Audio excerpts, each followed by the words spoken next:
Então, assim, hoje vou falar um pouco sobre uma coisa que acontece com muita gente, é muito frequente. Vamos supor que você chega no seu trabalho, né? E aí você fala, bom, hoje eu tenho uma atividade importante para fazer, eu vou sentar aqui na minha cadeira, vou me concentrar, vou tirar todas as distrações e não vou fazer mais nada além disso. Beleza, você tenta tirar todas as distrações. Quando você pega o celular para falar, bom, agora eu vou tirar as notificações no meu celular. Justamente nesse momento você pega ele, você vê uma coisa interessante lá, você começa a rolar, a passar e aí quando você vê já passou um tempão, né? Isso é muito comum de acontecer. É uma coisa que de repente você percebe que, cara, já passou 2 horas aí, né? Eu achei que ia ficar só 5 minutos, né? Isso é muito comum, né? A gente acaba procrastinando. Você deixa uma atividade que é importante para depois você falar, ah, não, agora que já está chegando a hora do almoço, vou almoçar, vou tomar um café e depois eu volto nessa atividade. Só que aí pode ser que apareça outra atividade mais importante e aquilo lá vai ficando para depois. Então, assim, é muito comum isso acontecer.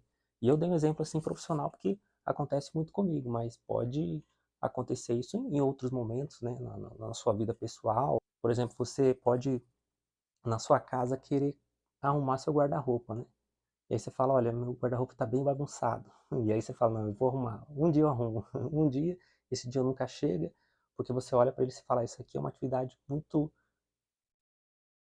sei lá, cansativa ou que vai levar muito tempo para mim, então eu tenho que esperar chegar um dia, um feriado, alguma coisa para poder fazer. E a gente vai jogando para depois.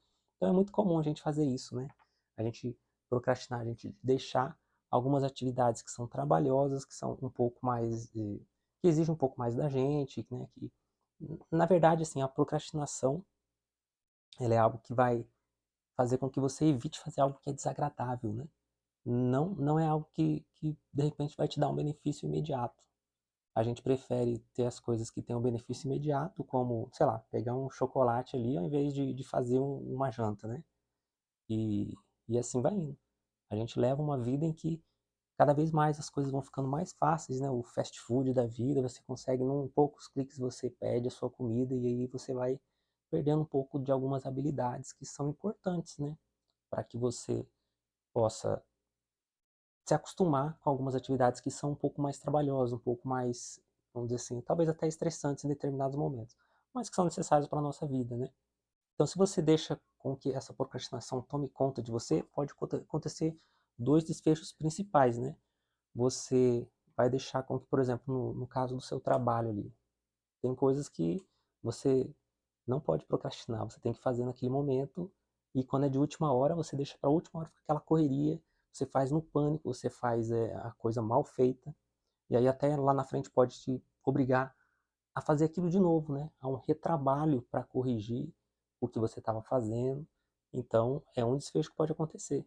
Você ter que fazer a coisa na correria, e ninguém gosta de fazer as coisas na correria, mas acaba acontecendo. Um outro desfecho que pode acontecer é você falar, olha, eu não consegui fazer, você vai ter que se justificar, vai falar, ah, aconteceu um problema, o meu carro quebrou, sabe? Às vezes inventa alguma coisa, né? Para não se sentir culpado. Então aí que entra uma coisa bem interessante, que tem a procrastinação. A gente procura não se sentir culpado quando a gente procrastina. Uma culpa que você fala, poxa vida, eu poderia ter feito, né? Eu poderia ter me esforçado um pouquinho mais para ter feito aquilo, eu poderia deixar para depois alguma atividade que é um pouco mais prazerosa, né? Primeiro o dever, depois o prazer, né? Só que não. E a gente acaba deixando para depois, porque é uma atividade que a princípio não tem, como eu falei, um benefício imediato, por exemplo. Muita gente deixa para o último dia para fazer o imposto de renda, declaração, né? E aí fica congestionado, fica aquele problema, às vezes acaba perdendo o prazo. E é uma coisa assim que pouca gente gosta de fazer. Eu mesmo também não gosto de fazer. E aí a gente procura fazer o mínimo. Às vezes você, quando você quer fazer o mínimo só daquilo, você acaba esquecendo algumas informações, depois ter que voltar lá atrás. Então, assim, dá um trabalho maior do que se você tivesse organizado, planejado certinho. Então, assim, a gente pode perceber que procrastinar não é necessariamente uma atividade racional. Ela é muito mais voltada, ela se relaciona muito mais com o sentimento. A gente quer evitar um sentimento negativo de culpa, de arrependimento. A gente quer evitar o sentimento de achar que aquilo lá não vai trazer um benefício para a gente. Então ele está muito mais ligado a um lado emocional do que um lado racional. Então por isso que é muito mais difícil você combater uma procrastinação do lado racional. E aí é interessante, porque você tem um alívio imediato, né? Você, não vou fazer essa atividade agora, ufa, estou livre. E não é bem assim, né? A gente está jogando para frente, né? Algo que é incômodo agora, mas que pode ser mais incômodo lá na frente se você continuar jogando ela para frente. Agora, assim, muita gente não consegue deixar de procrastinar porque não tem uma orientação adequada. Algumas pessoas acham que não tem jeito, falam assim, não, eu nasci assim mesmo, vou morrer assim, eu sempre fiz as coisas desse jeito. E a gente não precisa deixar com que a vida percorra dessa maneira. Porque a gente já tem conhecimento, a gente sabe através de estudos de neurociência, psicologia, que a gente consegue sim ter um controle maior das nossas atividades, das nossas prioridades, né? Os adultos, eles fazem as coisas que têm que fazer, e as crianças fazem aquilo que elas querem, né? As crianças, os bandidos, né? E não é assim, tem coisas que a gente não pode fazer, tem coisas que a gente não tem condições de fazer, a gente não pode forçar, né? Então é interessante a gente perceber que, pô, se eu quero dinheiro, eu preciso trabalhar, né? Se eu quero comprar alguma coisa, eu tenho que trabalhar para ganhar o dinheiro para comprar aquilo. E não dá pra gente pular etapas, né? Que a gente gosta muito de ter essa fantasia, às vezes, da infância, né? Quando a gente pensa, assim, em procrastinação, a gente pensa que é algo ruim. Mas, na verdade, não é algo ruim, exatamente. Ele faz parte do nosso ser, né? Dentro da nossa essência, porque, de certa forma, ele é até bom em determinados momentos. Então, a procrastinação não é algo que você tem que eliminar da sua vida, e sim colocar ele nos momentos adequados, momentos em que você realmente precisa daquilo, em que você vai substituir algumas atividades que, naquele momento, não vão te trazer um benefício esperado, mas que você precisa fazer agora para não ter um problema lá na frente depois. Por outro lado, também você procrastina algumas atividades que não são importantes. Ah, isso aqui eu posso deixar para depois, porque lembra do primeiro dever, depois o prazer? Então é interessante você pensar nisso. Se alguma atividade pode ser mais chata agora, isso, mas se eu puder já resolver ela agora, eu vou ficar com mais tempo livre para fazer as coisas que eu gosto, né? Então a gente tem que ter esse equilíbrio, né? Entre as coisas que precisam ser feitas e as coisas que você quer fazer. Então, assim, se você quer ter um corpo saudável, né? Um corpo bem estruturado, com uma saúde, né? Você precisa se alimentar bem, tem que ter toda uma disciplina, né? Se você quer ter uma organização na sua casa, no seu guarda-roupa, né? Você precisa realmente também manter uma disciplina, né? Evitar, diminuir talvez as coisas que levam à bagunça. A primeira coisa é reconhecer que alguns comportamentos eles são reais, eles existem, eles não estão aqui para atrapalhar. Pelo contrário, as nossas emoções elas são sinais para que a gente possa agir de uma determinada maneira. De repente você fazendo algo que é o contrário do que você está fazendo, ou para uma direção diferente, né? Existem assim alguns sinais que levam a procrastinar, que demonstram, né, que você está procrastinando, né? Por exemplo, quando você está sempre com impontualidade, né? Você chega sempre atrasado, fala que vai num compromisso e acaba não indo, e etc e tal. Aí você liga para um comportamento. Você não quis se planejar, você não se planejou bem.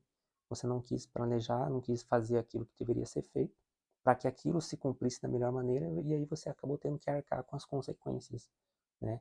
E aí você está fugindo de alguma responsabilidade. Se você quer fazer determinada coisa, você precisa ter um pouco de planejamento antes. Que seja o mínimo, mas que tenha um planejamento. Agora você quer, sei lá, viajar daqui para qualquer lugar longe, você não vai simplesmente pegar seu carro e sair do jeito que está ali. Você vai ter que planejar o gasto que você vai ter durante a viagem, o tempo que você vai levar, tirar umas férias do trabalho. Então, assim, tem coisas que sem planejamento não tem como, né? Enquanto que outras precisam de um planejamento mínimo, mas se você não faz esse planejamento mínimo, você acaba tendo que lidar com outras consequências, né? Outra coisa que leva as pessoas a procrastinar é quando você cria condições para realizar algo. Ah, eu só vou malhar quando eu tiver um tênis bom. Eu só vou comprar aquilo que eu estou precisando se eu tiver dinheiro. De repente você não precisa comprar aquilo que é novo, né? Você consegue, sei lá, de segunda mão fica mais barato. Então, quando a gente coloca muitas condições, a gente acaba não fazendo aquilo que tem que ser feito. E aí, de novo, você está agindo de uma forma procrastinadora, uma forma que você deixa para depois, e às vezes essa condição nunca vai ter, né? Então, assim, se você fica deixando para depois, o momento que você vai ter que agir vai ser no pânico, na emergência, na urgência. Isso não é legal. Então, é bom a gente prestar atenção nisso, né? Não crie sempre condições para realizar algo. Tem coisas que precisam de condições, Mas se você prestar atenção, tem outras coisas que não precisam. É muita coisa na nossa cabeça. Ah, eu preciso de tal coisa para fazer isso. De repente não precisa. Por exemplo, eu, assim, de exemplo aqui, eu procrastinei muito para poder fazer esse vídeo. Porque eu estava esperando melhor condição, estava esperando um tempo em que eu teria para fazer. Eu não preciso muito disso. De repente a gente acaba colocando muita coisa, muitas condições e acaba não fazendo. Então, assim, estou aprendendo, né? Estou aprendendo constantemente a evitar com que a procrastinação me domine, mas que eu possa aceitar ela em determinados momentos. Então, é um autoconhecimento para você saber, não, nesse momento eu vou procrastinar porque é importante. Agora, nesse momento, em outro momento, eu não vou procrastinar porque se eu fizer isso pode dar um problema maior lá na frente, né? Procrastinação é quando você evita um sentimento negativo. E aí você acaba fazendo coisas que te dá um alívio imediato, mas que você só está jogando lá para frente algo que você não quer lidar agora, que é o fracasso, o medo de falhar, né? Aquela inibição, aquela coisa que você fala, poxa, eu até sei fazer isso, até gostaria de fazer, mas, né? Sempre tem um mas, e se tivesse aquilo, se tivesse é, essa condição, a gente ia conseguir fazer, né? Isso acontece muito com pessoas perfeccionistas. Por muito tempo, eu fui muito perfeccionista, ainda estou combatendo isso, né? Então, evitando com que eu coloque muitas condições, e aí tem gente que fala, bom, se não tiver tudo perfeito, eu nem vou fazer. E aí adia a vida completamente, né? Mas que bom que hoje a gente tem estudos, a gente tem tecnologia que ajuda a gente, né? A gente, pô, tem computador, celular, tem tanta coisa que facilita a nossa vida.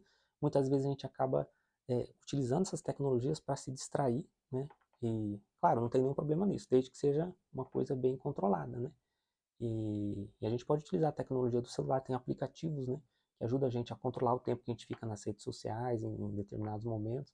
Então é legal utilizar isso, né? Existe uma técnica que não precisa de ter a tecnologia em si. Você pode quebrar uma grande atividade em pequenas partes, né? Se você tem um projeto grande, você não quer fazer porque ele, poxa, aquilo lá parece muito grande. Você olha para aquilo, ah, só vou começar quando realmente eu tiver condições. Mas você não vai ter condição de fazer aquilo tudo de uma vez. Você tem condição de fazer um pouquinho por dia.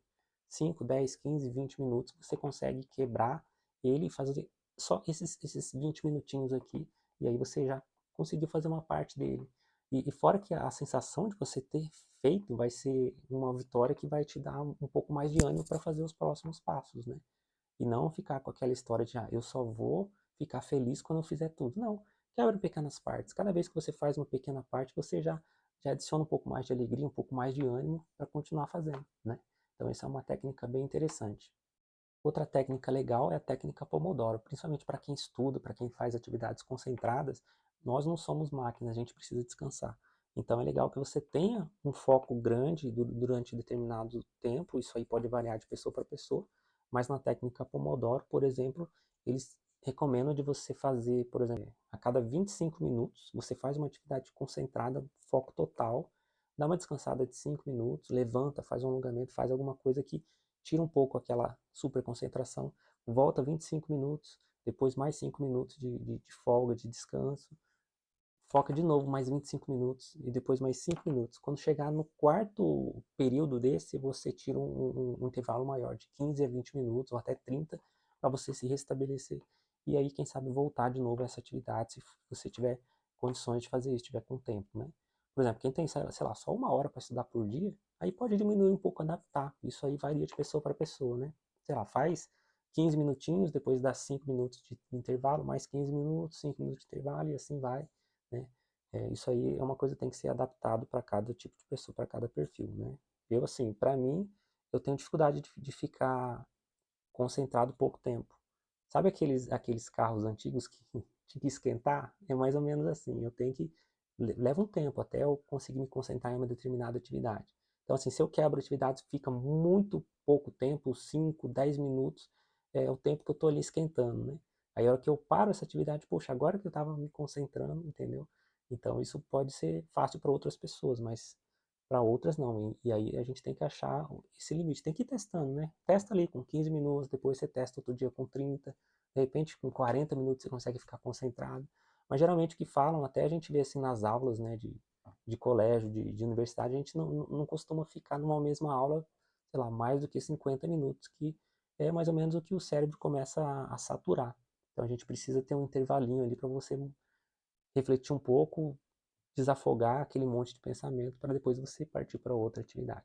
Então por enquanto são essas 2 dicas que a gente pode estar dando aqui. Técnica Pomodoro, fazer atividades concentradas com pequenos intervalos, ou então quebrar grandes atividades em partes menores, que aí você consegue fazer essa atividade com mais tranquilidade, com menos aquela ansiedade que pode atrapalhar, né? Fico feliz de vocês estarem me acompanhando até aqui. Obrigado e até numa próxima. Tchau, tchau.